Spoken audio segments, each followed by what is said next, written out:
Let's now turn to Asaduddin Owaisi. As I said, we want to bring in various viewpoints on this. Appreciate your joining us. The AIMIM MP from Hyderabad joins us. Mr. Owaisi, what is your objection to the Prime Minister attending the Bhumi Pujan ceremony tomorrow? Why should he not attend the Bhumi Pujan ceremony of the Ram Mandir? Well, to make you understand, let me point out to you the brief facts of history which you have conveniently forgotten. It is a fact that the Ram Janam Bhoomi movement was started by RSS by giving the responsibility to Vishwa Hindu Parishad, and later on BJP took it up by passing a resolution in Palampur in 1989. Number one. Second, it is the BJP under the leadership of Mr. Advani who started this Rath Yatra. Wherever it went, it created havoc, communal riot. Thirdly, it was BJP in power which went to Supreme Court when Kalyan Singh was the Chief Minister and gave an assurance to Supreme Court that the Babri Masjid would not be touched.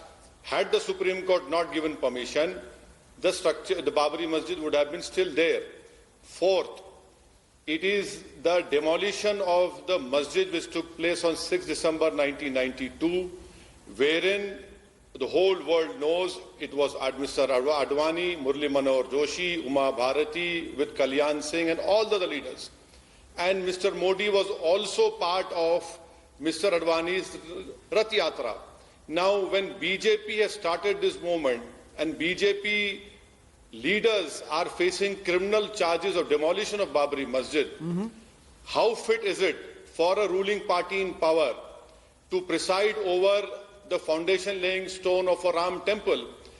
And the Prime Minister, Mr. Modi, if he attends in his capacity as the Prime Minister, it will be sending a wrong message to the country, because I want to know from the BJP, I want to know from the Government of India, what is your religion under the Prime Minister of this country? Are you Hindu? Are you Muslim? Are you Christian? Are you Sikh? What is your religion? Because the oath which you have taken on the Constitution clearly tells you that in the discharge of your duty, you will not favor any religion. If Mr. Modi goes there as a Prime Minister, he will be sending out a message that his religion, his faith is more important and better than all other religions. And it goes against the basic structure of our Constitution. How can the Prime Minister go to a foundation laying ceremony of a divisive issue? The whole nation knows about Babri Masjid and its demolition. You know, I'm going to come one by one to all the points you raised. I allowed you a fairly long first statement because I think you needed to explain why you oppose the Prime Minister's visit to Ayodhya tomorrow. But the fact is, Mr. Owaisi, let's now get the facts. The Supreme Court of India on November 9, 2019 rules in a title dispute that the land will go to the Ram Janmabhoomi Trust. The trust then chooses to invite the Prime Minister. Are you telling me today that based on a court verdict, if the trust has won a title suit, they cannot therefore extend an invite to the Prime Minister, or the Prime Minister of the country cannot attend it? Where in the Constitution is it written that the Prime Minister cannot attend an event which at the end of the day is being organized by the Ram Janmabhoomi Nyas? Why can he not attend it? Show me where in the Constitution it prevents him from attending it. You know, Rajdeep, if you go into the facts of the judgment, the discussion will be very long. In fact, I'm of the opinion that the judgment should not have said that a trust should be formed. But anyway, now the trust should not have called the Prime Minister. The trust should not have called the Prime Minister, number one. Secondly, the Prime Minister should have refused it. Why? Because he is the Prime Minister of Muslims as well. He is the Prime Minister of people who don't believe in any Allah, Bhagwan or Ram or anyone. How can the Prime Minister of this country go in his capacity and attend a function which have been the most divisive issue, and it will continue to be a divisive issue? Please remember, it's not going to end tomorrow. So that is why I feel that the Prime Minister, if he wants to go, we know what religion the Prime Minister belongs to, we know what his ideology is, but end of the day, he is the Prime Minister of this country. What is the message that he's sending out to the whole country? That number one, I will be promoting the majoritarian form of democracy. And also let me Rajdeep, please allow me to read what Mr. Suhas Paliskar wrote beautifully today in Indian Express. It formalized the peripheralization of Muslims both spatially and politically, while the celebrations openly involving state machinery underscores the officialization of the status of the Hindu religion as the basis of the new republic. Sir, how clear can one be? okay, you can look at this through the Hindu-Muslim prism. You have every right to do that. There will be others who will say this is the time not to look at it through the vision of the past, but look at it through the future.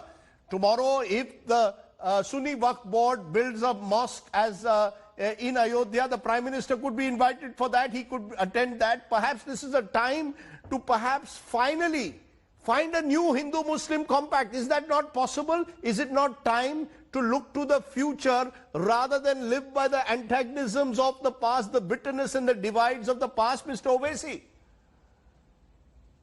Are you trying to tell me that what the Prime Minister said in 2014 in Lok Sabha, 1200 years of slavery, forget about that he's very weak in mathematics?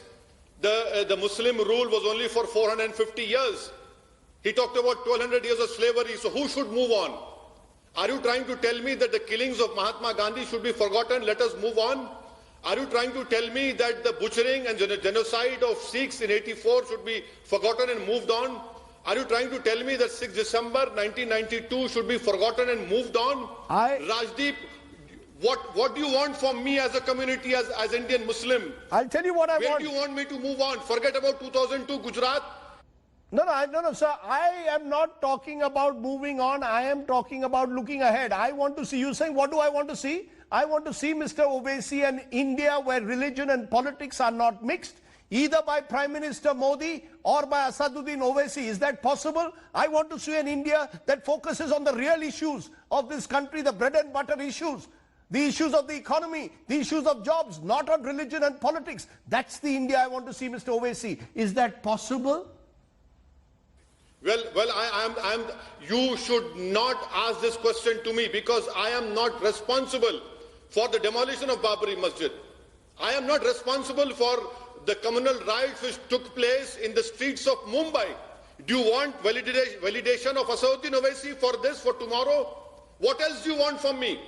Why is it that you always put me as a Muslim, as an Indian Muslim on a pedestal? Move on. Where do you want me to move on? Rajdeep, I am in abyss.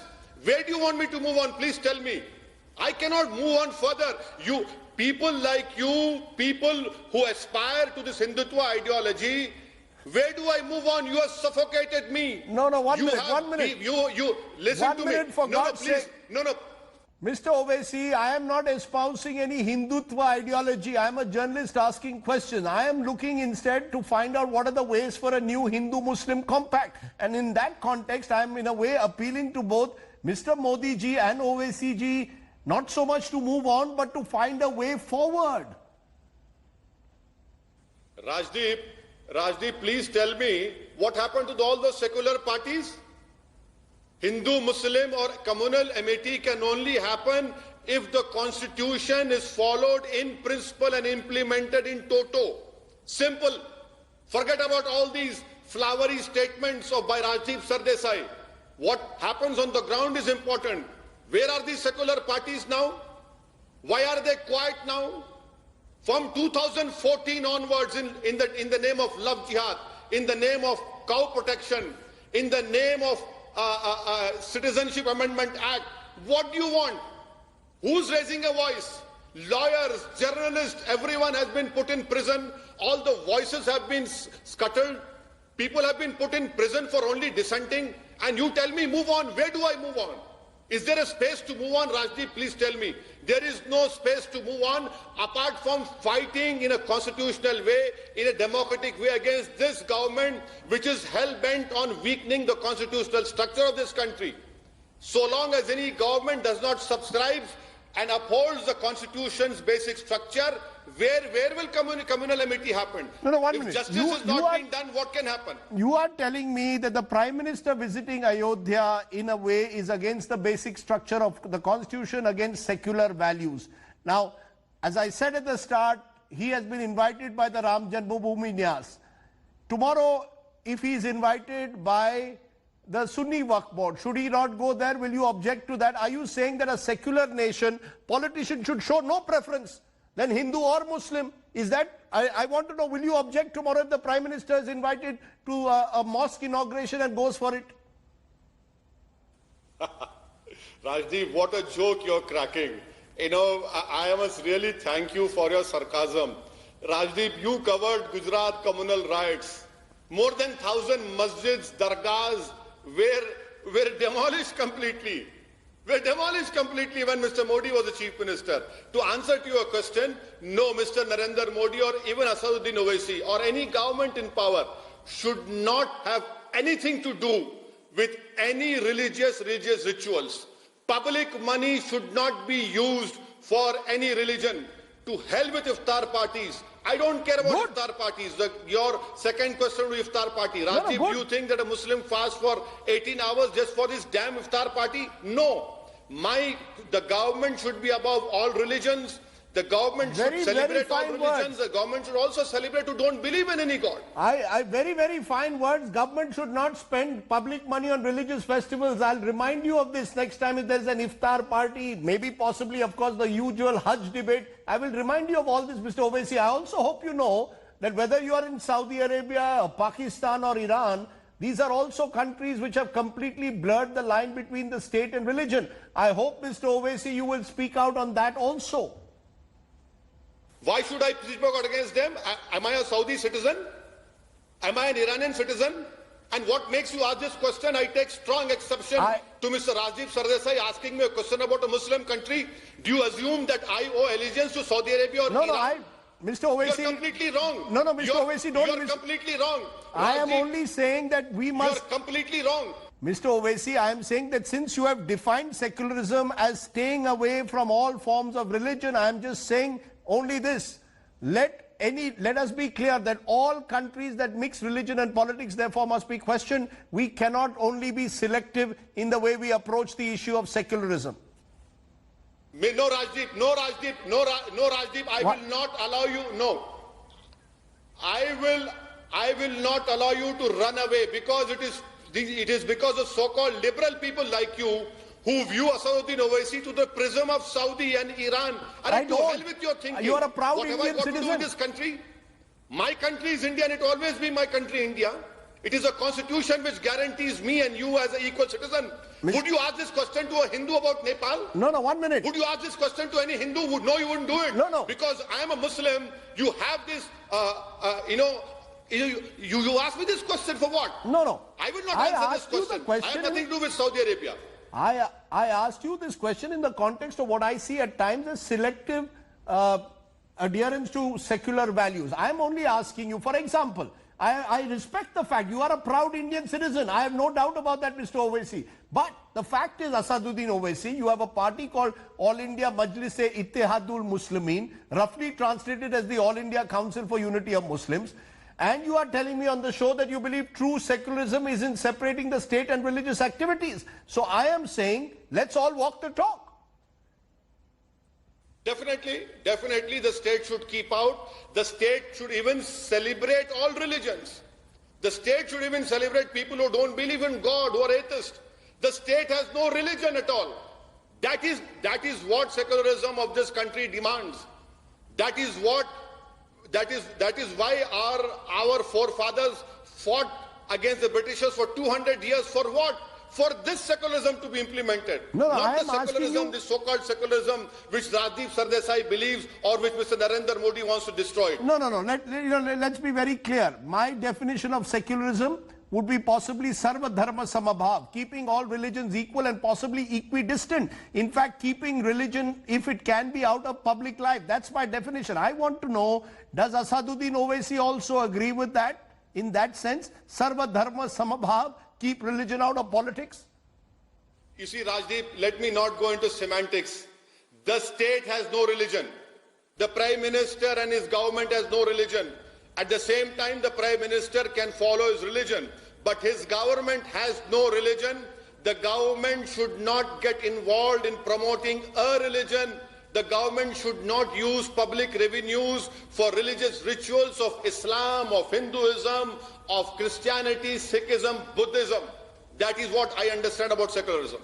Okay, Mr. Asaduddin Owaisi, that is a fine definition of secularism. As I said, the challenge is actually practicing it on the ground. Asaduddin Owaisi, as part of our big Ram Mandir debate, I appreciate your joining me